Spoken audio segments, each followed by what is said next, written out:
Bienvenidos a su programa Bitácora Mexicana, este espacio de plena libertad de expresión, de debate y de reflexión de la televisión pública. Somos, de alguna manera, la frontera de la libertad de expresión en la televisión de México. Su amigo Porfirio Muñoz Ledo. Tuve hace unos días un encuentro casual, casa de amigos, con el doctor Gerardo Gil Valdivia. Él es el presidente de la sección mexicana del Club de Roma, es miembro de importantes organizaciones económicas, tiene altos grados académicos, la Universidad Harvard, etc. Y viene con dos colaboradoras extraordinarias, amigas mías. Una es la secretaria general del capítulo del Club de Roma, y que es Olga. No, es Susana, tú eres la secretaria general. Bueno, las dos son tan destacadas. Y es investigadora del Tecnológico Monterrey, es experta en negociación y conflictos internacionales, tiene un libro muy importante. Y Olga Ojeda, que es consultora en política y regulación industrial. Ambiental. Ambiental. Es que hoy me pusieron con letra y mis ojos ya no dan para tanto. Ya estamos como en la crisis del país. Claro que ambiental. Ella participó muy destacadamente en nuestras mesas de la reforma del Estado en el tema ambiental en el año 2000 y algunas de las conclusiones más importantes se deben a su participación. Yo quisiera, para comenzar, Gerardo, que le explicaras qué es el Club de Roma, qué fue, cómo se fundó. Y voy a decir por qué. Le llamamos este programa Los Límites de la Tierra, porque el Club de Roma es un organismo internacional de académicos, los años fines de los 60, lanzó una serie de ideas que fueron muy combatidas entonces, que luego se olvidaron por el neoliberalismo, pero es mi impresión, y esa es la conversión que teníamos, de que muchas de ellas son vigentes. La principal es que un conjunto de factores, entre ellos el crecimiento demográfico, el uso exterminador de los recursos del planeta, un modelo de crecimiento económico, un día iban a hacer estallar, ¿no?, el globo terráqueo. Y bueno, se les acusó de neomalthusianos, esto es de que no querían el crecimiento demográfico, que estaban al servicio de los países ricos, que los ricos ya habían crecido, que ahora no querían que crecieran los pobres, que era una forma del racismo. Todo ese debate me tocó en aquel entonces. Y ahora pues estamos frente a ese problema que discutimos ya aquí el otro día a propósito del cambio climático y sus grandes amenazas. ¿Nos quisieras comentar un poco qué es el Club de Roma, en qué está trabajando, el origen de sus investigaciones y un poco esta idea central que me permito plantear? Con mucho gusto, Porfirio.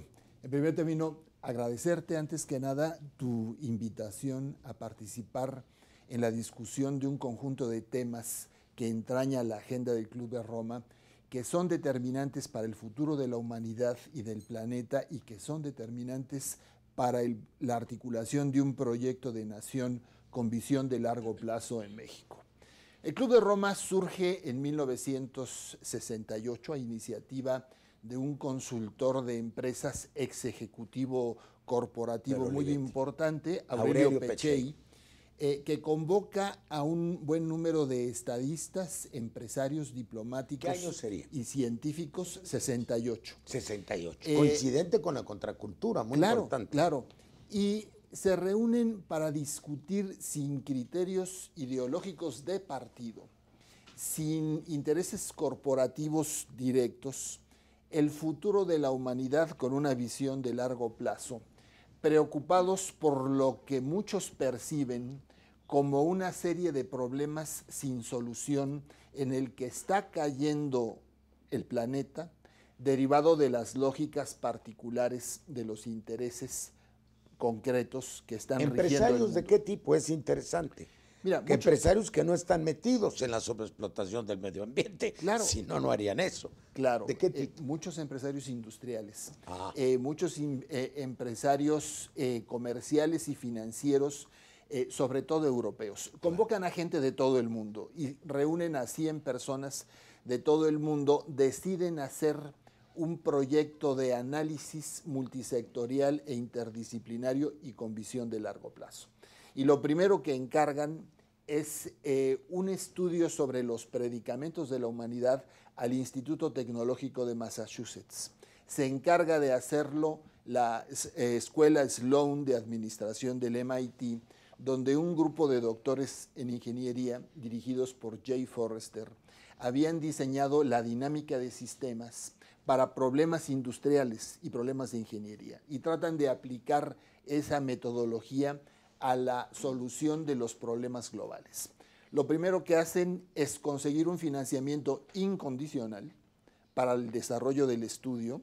El Club de Roma se crea como una organización sin organización para que no siga la lógica de las burocracias. No se burocratice. Exactamente.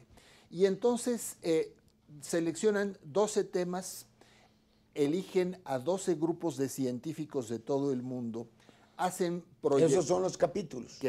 Que después se van creando capítulos por todo el mundo. ¿Cuántos habrá? 35 en este momento, principalmente en Europa, ahora en Asia, en América Latina hay varios. Hay el capítulo canadiense, el estadounidense y luego los de América Latina.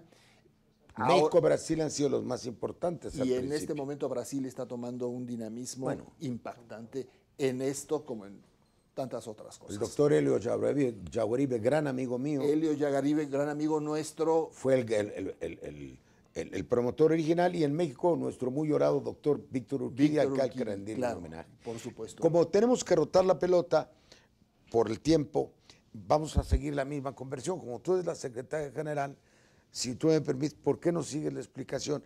¿Qué pasó con esa agenda? ¿Cuáles son los temas fundamentales que se plantearon como ítem del crecimiento, y a manera de ver por qué son actuales? Es muy interesante porque un estudio que tiene 40 años pareciera ser que fue muy criticado en su momento, actualmente nos siguen criticando, pero tiene una actualidad y un dinamismo porque un proyecto que se termina en 1972, se hace una segunda parte en 92, y el tercer estudio, la tercera actualización, se hace justamente en el 2002, 30 años después. Entonces, ha sido un estudio en constante trabajo. Se viene actualizando la misma agenda. Y ahora ya con todos los capítulos nacionales, por supuesto que esto se alimenta de manera mucho más detallada por país. ¿Ustedes previeron este desastre del cambio climático de modo expreso? Desde los 60, cuando se funda el Club de Roma, y por eso se hace el estudio que tiene ¿Pero una con publicación? ese nombre, cambio climático? No, los límites de crecimiento. No, sí, claro, pero estoy claro que es la obra fundamental que estamos. Y los límites de crecimiento, ¿por Bien. qué? Porque tenemos un problema en cómo ha crecido el nivel de la población a nivel global, y por otro lado, el nivel de explotación industrial y la forma como nos hemos acabado los recursos naturales. Somos termitas. Somos completamente termitas. Esto ha obligado a que realmente nos veamos limitados en muchas de las acciones a futuro. Sí, el Club de Roma lo previó, la sección mexicana ha hecho varios trabajos al respecto en cuestiones de energía, en cuestiones de medio ambiente, en cuestiones de agua, en donde realmente el punto es que si no tomamos medidas urgentes e inmediatas, nos vamos a acabar toda la naturaleza, ¿no? Entonces aquí lo interesante es qué mundo le estamos dejando a los jóvenes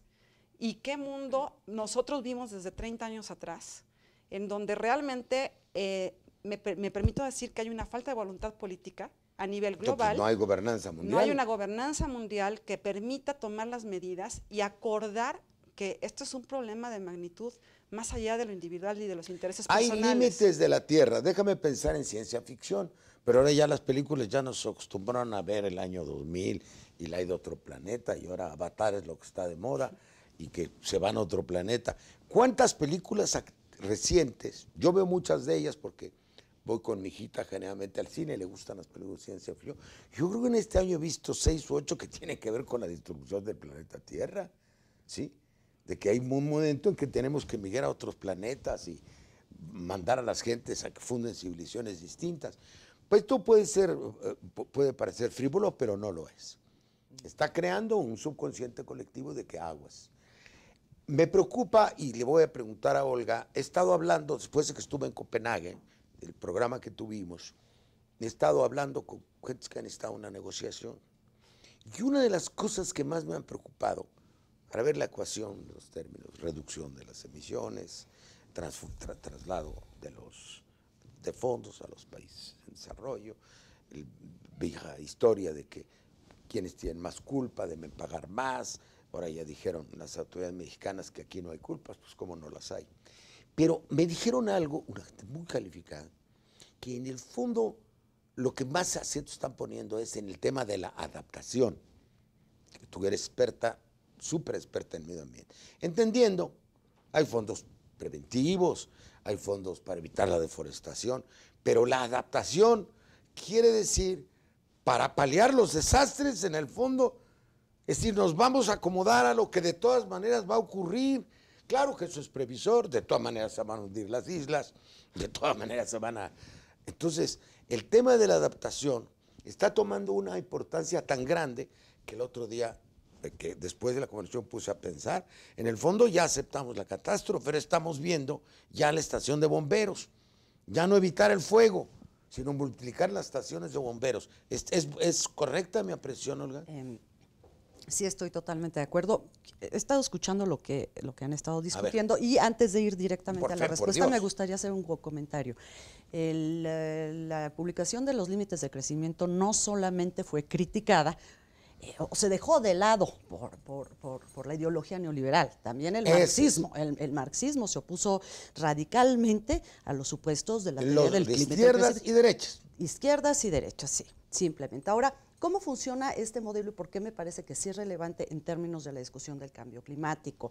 Más allá de las variables técnicas muy específicas, ¿qué fue lo que se analizó y en qué medidas, de qué manera se ha ido actualizando? En primer lugar está la producción industrial, producción alimentaria, población, contaminación y desechos. Entonces son básicamente las variables y este equipo del MIT comenzó a estudiar el comportamiento, a hacer una serie de supuestos sobre el comportamiento de las variables. ¿Cuál era el resultado?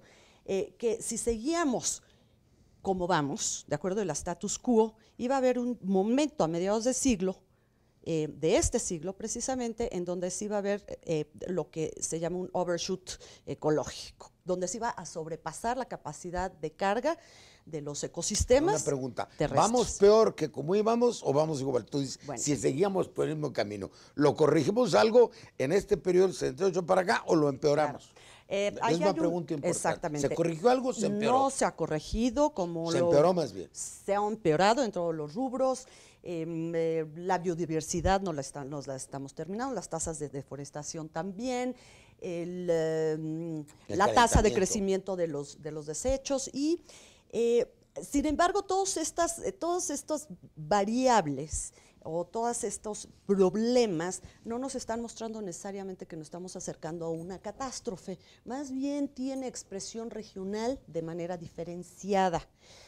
Pero en donde sí podríamos estar haciendo este vínculo muy claro entre esta hipótesis de los límites del crecimiento es precisamente en el cambio climático. Entonces, ¿qué es lo que está pasando? No es todo el cambio climático, es lo más sintomático, vamos. Es lo más sintomático, exactamente. Claro, pero no es todo. Claro, mira, ahora está muy en boga hablar de los ecological footprints, que son de las huellas ecológicas. Entonces, uno de los últimos estudios indica que estamos en la mayor parte de los ecosistemas sobreexplotándolos en un 30%, sobrepasando ya su capacidad de carga en un 30%. Entonces, ¿qué sería capacidad de carga de un ecosistema para traducirse? La capacidad que tiene para regenerarse. Ecosistema es una región, una cuenca que tiene un equilibrio entre flora, fauna, lluvia, habitantes, agricultura, contaminación. Hay un equilibrio. Si el equilibrio cambia, empieza a deteriorarse. Exactamente. Y eso es lo que... ¿Me permites hacer un matiz ahí? Curiosamente, en 92, cuando se hace la segunda versión, que es más allá de los límites, justamente se decía que estábamos en el momento de no sobrepasar si tomábamos las medidas adecuadas entonces. Todavía estamos a tiempo en 92. Bueno, pero ahora, como bien dice Olga, estamos 30% por encima de la posibilidad de regeneración. Ahora, eso está bien, todavía puede ser debate, sujeto de debate científico, que es lo que, donde parece que nos vamos acercando hacia un consenso a nivel científico y a nivel, digamos, de las grandes figuras representativas internacionales.